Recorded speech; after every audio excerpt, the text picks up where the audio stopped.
Let's get trading and let's add custom villager trades to our Minecraft mod.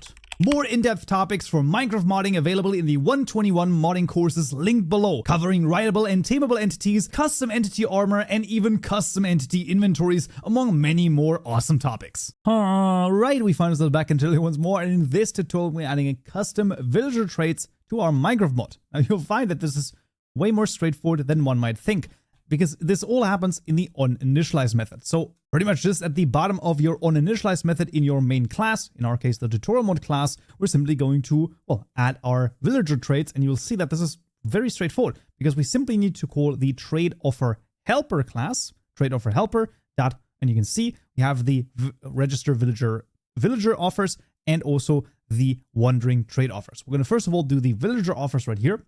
First parameter is the profession. We're going to do, let's say, the profession of the farmer. So this is going to be for the farmer right now for a vanilla profession, level 1. So they just need to be the first level.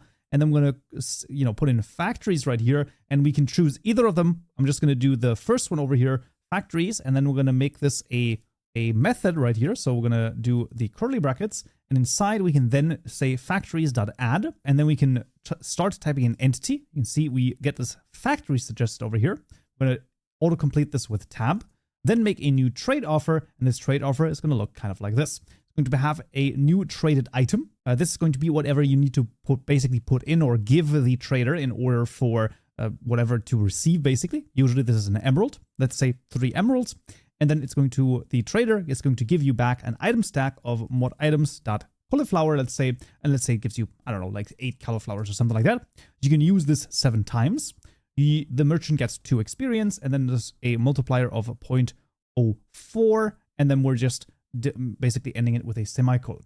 And that's it. Now, very importantly, of course, as per usual, all of the code is available to you down below in the GitHub repository, so you can check it there. When we have this trade offer, we can, of course, then, inside of these factories, simply duplicate this factories.add, and this would add another trade offer. So let's say, for example, we can also give him, I don't know, like 9 diamonds for maybe cauliflower seeds, right? So cauliflower seeds, maybe 2 of them, and maybe we can use this like 3 times, but the merchant gets a little bit more experience, and there we go.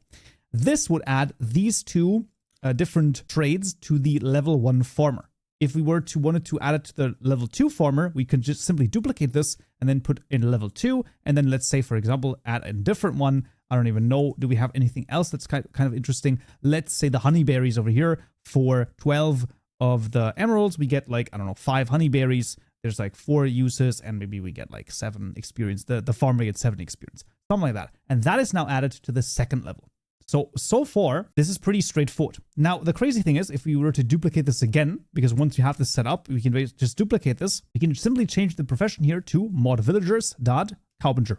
And all of a sudden, now, whatever we put into the factories right here will now also be added to the Kaupenjoe. I mean, I don't know, like it's super simple. Let's say, for example, we pay 10 emeralds and we get a chisel out of it. We can also add another one, let's say, and this is going to be, I don't even know, raw pink garnet for 16 emeralds.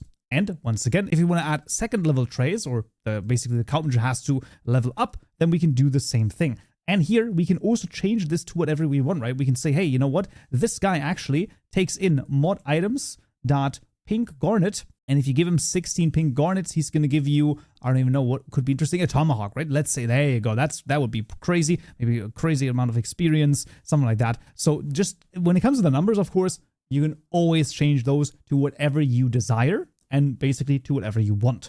And that's pretty much the whole idea. The same thing goes, by the way, for the wandering trader. You can basically just duplicate one of those, and instead of the villager offers, you can simply call the wandering trader offers over here, and then just remove the Kaupenjoe right here, and the level is going to be level 1. And that's pretty much it. I mean, that's like all that there's to it, really.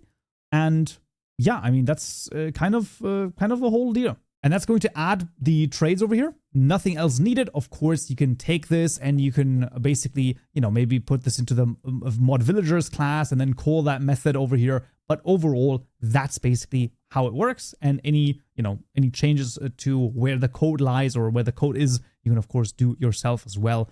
That's nothing too insane. But with that done, let's jump into the game and see if it works. All right, friends, we're back in Minecraft, and let's just take a look over here if we can find, look at this, the cauliflowers over here for some diamonds for the farmer. We absolutely got that. Here, we can get some raw pink garnet or a chisel right here. Absolutely fantastic. I don't have any emeralds, so that's not gonna work. And here, for example, we can get the tomahawk by giving him some pink garnet. And here, this guy doesn't even have any traits of us, so that's fine. And this guy, does he have the honeyberries? He actually has the honeyberries twice. I don't know. This might be a bug, but it shouldn't. This should be a complete fluke that happens.